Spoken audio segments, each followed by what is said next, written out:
dollars have all been spent in the traditional manner that has gotten those states and nations into trouble.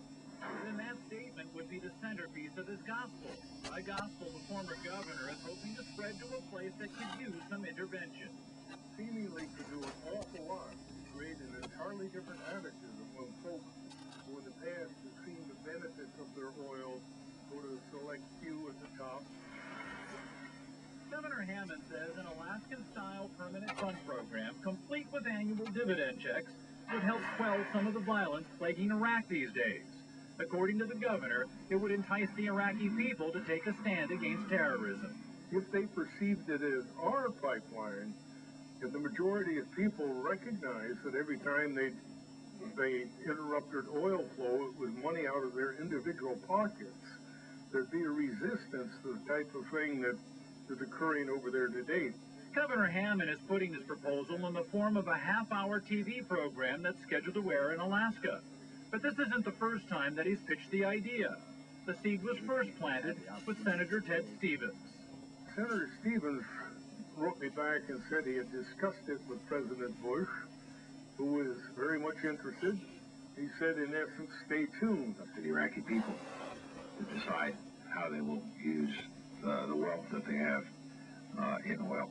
Secretary of State Colin Powell told a Senate hearing in May of 2003 that the Bush administration was indeed considering a permanent fund program for Iraq.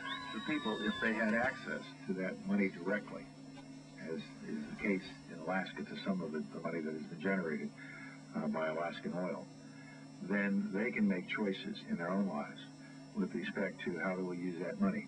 But since that Senate hearing, Hammond's plan has lost its momentum in Washington.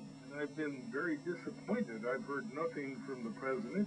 So now Governor Hammond is turning to a tactic that he's been successful with in the past. He's taking his case directly to the people. But I think if it were to be adopted, it's a one... To Governor Hammond, creating a different attitude could help the U.S. finally win the peace in Iraq. Now, according to Bill Bacon of William Bacon Productions, Governor Hammond's program, The Iraq Plan, will air here on Channel 2 December 26. It'll also air on cable station Channel 10 several times next month.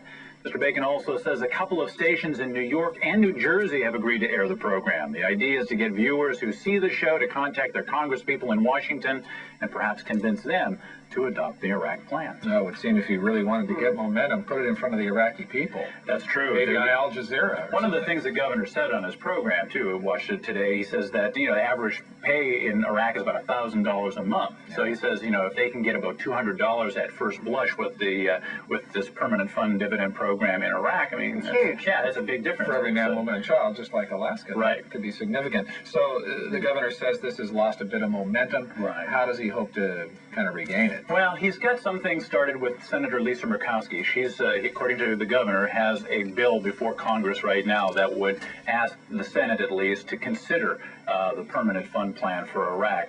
He also says he's getting a lot of support still from Senator Ted Stevens. So he's hoping that this, between the TV program and the Alaska's congressional delegation, that he can get some steam going once again in Washington, D.C. All right. Interesting plan. Thanks, Steve.